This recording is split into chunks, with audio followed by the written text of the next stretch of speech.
It's Jed the Sloth, the MILF Hunter. How your mom in now? And you're tuned into a behind-the-scenes experience of a Whitedirt production. Over the years, Whitedirt has formed into a mothership of sorts. A platform, if you will, that hosts creative content to provide a foundation so other things can grow. Whitedirt was designed to uplift, never to hold you down. And me, personally, I consider myself a producer. Well, actually, I'm literally a producer these days. I work for a TV station as a content producer. So this Whitedirt stuff actually helped me grow as a person. Only after I grinded out in the weeds for years, 86 items for four tops at a time, just so we could get a mess up to eat in the back. Did I use enough terms to be accepted by my service industry folks? Now, I produce enough music videos to be accepted by the music community.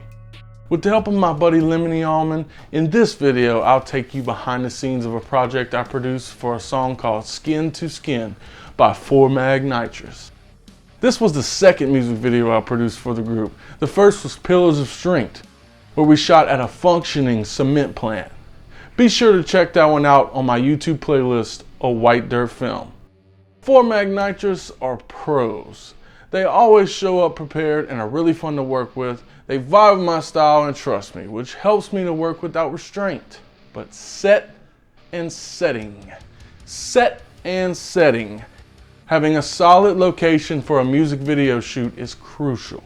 Generally, you want to know if it's okay to be there so you can focus on what you need to do while you're there. It's tough to produce a product to the best of your capabilities if you're looking over your shoulder the entire time. Seeing that this is art, there are exceptions, but in this case it was helpful to have the location that we did. For Skin to Skin, we were able to film at one of the guy's personal paint rooms in his custom paint shop. This room was great for being able to manipulate it how we wanted to. With it being completely closed off to outside light and fluorescent lights on the walls on each side, the room was a grayish color, but it ended up having this greenish, tealish tint to it. There were also chains hanging from the top of the frame. It created a gnarly look that ended up being pretty sensational. It reminds me of a room out of Level from Doom.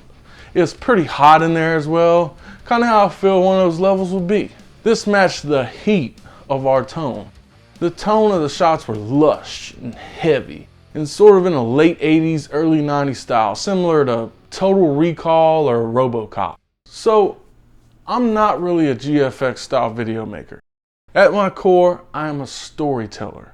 The video starts with a small child stumbling upon some old records where she finds the 4MAG album and places it on a record player. When she puts the headphones on, feedback from the song starts with a slow zoom-in aerial shot of the record spinning at 120 frames per second, and then boom! We're off to the races with our performance shots. Now we get to see the most creative part of the video, when it's revealed the entire floor is covered in records. As an Easter egg, the band members surrounded themselves with their personal favorites. Also, the child actor in A-plot scenes is the singer's real-life daughter. Working with children can be difficult, but luckily the band knew exactly what they wanted to shoot, and we shot on a separate day to make it easier for the young actor. Shooting a different plot can really add a new layer of storytelling. Performance shots of a band can be tons of fun, but I challenge every filmmaker or artist to try writing a storyboard with multiple plots sometimes. And let's see what that does for your project.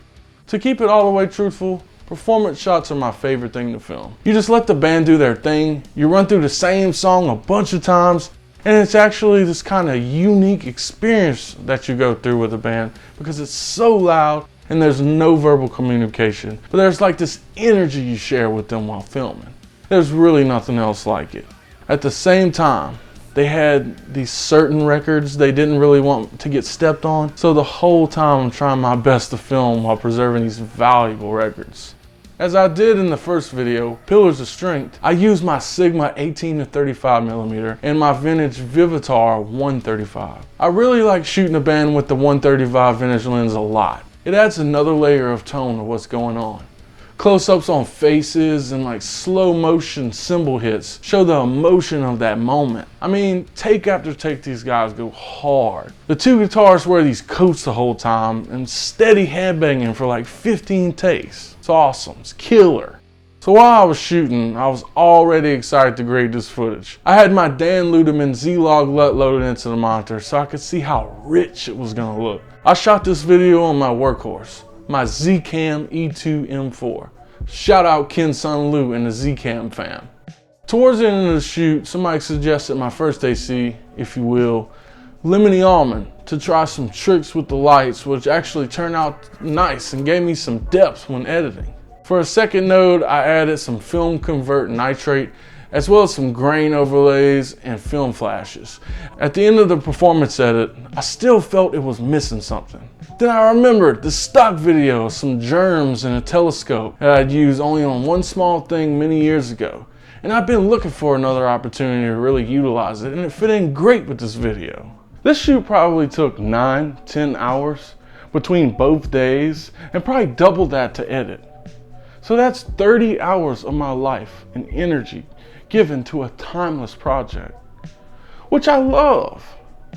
A man and his daughter can look back at this project forever. So with that being said, the stuff filmmakers do is valuable. I just wanted to put that in the air. Otherwise, go check out Skin to Skin by 4MAGNITROUS on YouTube. I don't fucking know.